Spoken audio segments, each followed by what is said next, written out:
আজকে দেখাবো রেস্টুরেন্টের মতো চিকেন রেজালা কিভাবে খুব সহজেই আমরা বাড়িতে বানিয়ে নেব। এর জন্য এখানে আমি 500 গ্রাম চিকেন নিয়ে নিয়েছি, তার মধ্যে 200 গ্রাম মতো টক দই দিয়ে দিচ্ছি।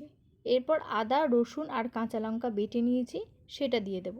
তারপর দেব গোলমরিচ গুঁড়ো 1 চা চামচ, চিনি আপনাদের স্বাদ অনুযায়ী, লবণ আপনাদের স্বাদ অনুযায়ী, আর দেব 2 টেবিল স্পুন তেল। এরপর সমস্ত কিছু চিকেনের সাথে ভালো করে আমরা মাখিয়ে নেব এবং 1 থেকে 2 ঘন্টার জন্য এটাকে আমরা ম্যারিনেশনে রাখব। এরপর কড়াইতে তেল দিয়ে আমি এতে গোটা গরম মশলা, শুকনো লঙ্কা আর কিছু গোটা গোলমরিচ ফোড়ন দিয়ে নেব। এবার ফোড়নটা অল্প ভেজে নিয়ে এর মধ্যে দিয়ে দেব 1 কাপ মতো পেঁয়াজ বাটা। এখানে আমি 4টে বড় পেঁয়াজ ভালো করে বেটে নিয়েছি। পেঁয়াজ বাটাটা অল্প ভাজা ভাজা হয়ে গেলে তার মধ্যে দিয়ে দেব এই ম্যারিনেট করে রাখা চিকেনগুলো।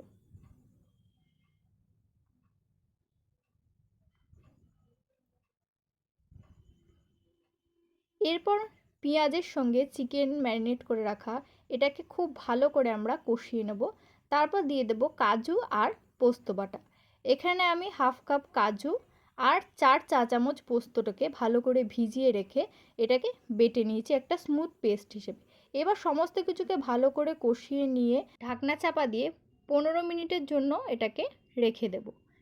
এরপর এর মধ্যে দিয়ে দেব 1 চা চামচ জিরে গুঁড়ো আর দেব স্বাদ মতো লবণ। এরপর সমস্তটাকে ভালো করে চিকেনের সঙ্গে মিশিয়ে আরও 10 থেকে 15 মিনিট রাখবো। এরকম যখন ফুটে উঠবে আর ওপরে তেল ভেসে আসবে তখন ওপর থেকে দিয়ে দেব কালো গোলমরিচ গুঁড়ো আর শাহি গরম মশলা গুঁড়ো, আর ওপর থেকে ছড়িয়ে দেব 1 চামচ ঘি। এবার সমস্তটা খুব ভালো করে মিশিয়ে নিলে তৈরি হয়ে যাবে আমাদের চিকেন রেজালা। একদম রেস্টুরেন্টের মতোই টেস্ট হবে। বাড়িতে বানান, লুচি বা পরোটার সঙ্গে দারুণ লাগবে। হঠাৎ কোনো গেস্ট এসে গেলে তাড়াতাড়ি খুব সহজে এটা তৈরি হয়ে যাবে। আর এরকম আরও রেসিপি পেতে বং কুকবুককে ফলো করুন।